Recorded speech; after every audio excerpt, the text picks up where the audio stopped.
And good morning again. South Carolina Republican Lindsey Graham is in Cottonwood, Arizona this morning. And Senator, thanks for coming. I want to start with some of these details, more details now coming out on the Russian bombers and their family. It now turns out that not only was one of them was on a U.S. terror watch list, but also his mother as well.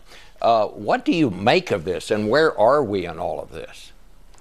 Well, I don't know if his mother was on the watch list, but the warning letters the FBI received in March of 2011 and the CIA, I think in November 2011, included the mother as someone to be worried about. I think information sharing failed. The FBI investigated the older brother but never shared the information with a fusion cell in Boston so people in the Boston area could be on the lookout. When he goes back to Russia in January 2012, the system pings at DHS, but DHS doesn't share the information with the FBI or the CIA. And when he comes back in 2012, he creates a YouTube channel of his own making where he got radical extremist videos that he's watching and interacting with. So it's a failure to share information and missing obvious warning signs. We're going back to the pre-9/11 stovepiping. Well, what do we do? What needs to be done here? A postmortem. We need to find. How could you miss the fact that the guy you were informed by a foreign intelligence service you got a radical in your midst? We can't track him to Russia. We lose him going to Russia and coming back for as an interview. And when he goes on the internet for the whole world to see, to interact with the radical Islamic websites, how do we miss that? So we're going to have to up our game. And when these guys goes into the system and they leave the country, we've got to make sure we know where they're going and interview them. And when somebody in the database like this begins to openly interact with radical Islamist websites, an FBI agent should knock on his door and say, you told us before you wanted to be an Olympic boxer. You love this country. What the hell is going on here? We're watching you.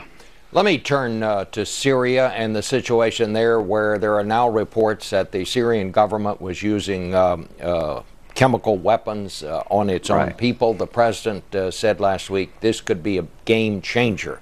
Are you satisfied with the approach the administration is taking? No, I haven't been satisfied for a long time. But having said that, Syria is difficult. After the briefing with Secretary of State Kerry, which was powerful, 4 things are going to happen if we don't change course in Syria. It's going to become a failed state by the end of the year. It's fracturing along sectarian ethnic lines. It's going to be Al-Qaeda safe haven. The second thing, the chemical weapons, enough to kill millions of people, are going to be compromised and fall in the wrong hands. And the next bomb that goes off in America may not have nails and glass in it. The third thing I worry about is the King of Jordan. He's had 500,000 refugees flood his country from Syria. They could be up to 1 million to 3 million in the next 6 months to a year, and his kingdom could fall, and he's a moderating influence, a good ally to us in Syria. And the fourth thing, if we keep this hands-off approach to Syria, this indecisive action towards Syria, kind of not knowing what we're going to do next, we're going to have a war with Iran, because Iran's going to take our inaction in Syria as meaning we're not serious about their nuclear weapons program. We need to get involved, and there's a growing consensus, Bob, in the U.S. Senate that the United States should get involved. Well, some of the things that are being suggested, a no-fly zone, that could be pretty dangerous for the United States, could it not? Because we understand the Syrian government is setting up anti-aircraft weapons in those populated areas. This will not come without some cost. Yeah, there's nothing you can do in Syria without risk, but the greatest risk is a failed state with chemical weapons falling in the hands of radical Islamists, and they're pouring into Syria. The longer this goes, the more likely you'll have a failed state, and all hell's going to break loose in the region. It's a disaster for the region. It's going to be a disaster for the world. One way you can stop the Syrian Air Force from flying is to bomb the Syrian air bases with cruise missiles. You don't need to go deep into Syria to do that. If you could neutralize the air advantage the Syrian government has over the rebels, I think you could turn the tide of battle pretty quickly. As to arming the rebels, there are more radical Islamic fighters there than there were last year, and if it goes on on 6 months more, there are going to be more. Let's give the right weapons to the right people. There's 2 wars to fight.